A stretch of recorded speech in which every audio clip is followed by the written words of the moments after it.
Bem, pessoal, a gente está vivendo no Brasil e no mundo um surto muito grande com aumento de infestações por pragas, escorpião, problemas relacionados a ratos e mosquitos. Eu vou explicar o que acontece, quais são os números que a gente tem no Brasil, né? E por que esse tem um problema que tem preocupado tanto o OMS como aqui no Brasil o Ministério da Saúde, né? Primeiro aspecto é o seguinte: a gente, ser humano, tem acontecido nos últimos anos um grande comprometimento das regiões, da fauna, da flora, das florestas, por causa justamente das construções. E toda vez que a gente invade esse espaço natural, existem, sem dúvida nenhuma, alguns animais que estão vivendo ali. E esse momento que a gente destrói isso, a gente começa a invadir, começa a ter há um desequilíbrio da natureza. E naturalmente esse desequilíbrio, parte desses animais acabam migrando para outros locais. Isso está acontecendo no Brasil e no mundo. Eu vou focar agora na situação brasileira, porque a gente tem alguns dados, né? Para vocês terem ideia, nos últimos 10 anos a gente está falando de 1 milhão e mais de 100 mil ataques por escorpiões que foram notificados. Claro que ainda existe uma quantidade muito grande, talvez o dobro disso, né, de casos que não foram notificados. Então as pessoas têm sido atacadas por escorpiões, coisas como a gente nunca tinha visto anteriormente.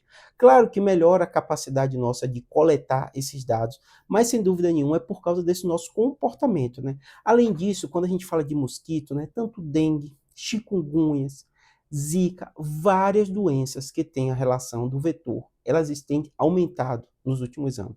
E vários fatores estão muito relacionados a isso. Toda vez que a gente imagina mudança ambiental, e aí no caso dos mosquitos, tem um aspecto também muito importante, que é o aquecimento global. Para vocês terem ideia, vários países que não ouviam falar de mosquito da dengue, nada disso, começaram a ouvir. Tanto os Estados Unidos já relataram surto de doença que eles nunca ouviam relacionados por mosquito, como a Europa também. E o OMS coloca que antigamente essas doenças eram mais restritas a países tropicais como o nosso, elas começam a atacar o mundo inteiro. Além disso, a gente volta a ter vários problemas relacionados a ratos. Claro que a gente ouviu muito falar de leptospirose e outros, por causa dos alagamentos que a gente viu aqui no Rio Grande do Sul e em outros locais, mas o nível e a quantidade de casos tem aumentado, justamente por isso. Toda vez que tem aumento de temperatura, aumento das chuvas, aumento de alagamento, aumenta leptospirose, aumenta a infestação de ratos.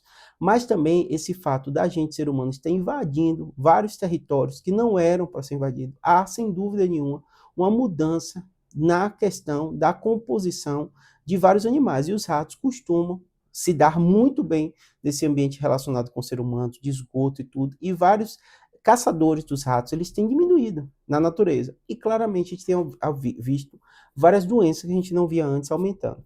Então o que acontece? No cenário que a gente vive, óbvio, é difícil a gente imaginar que especulação imobiliária, né, que crescimento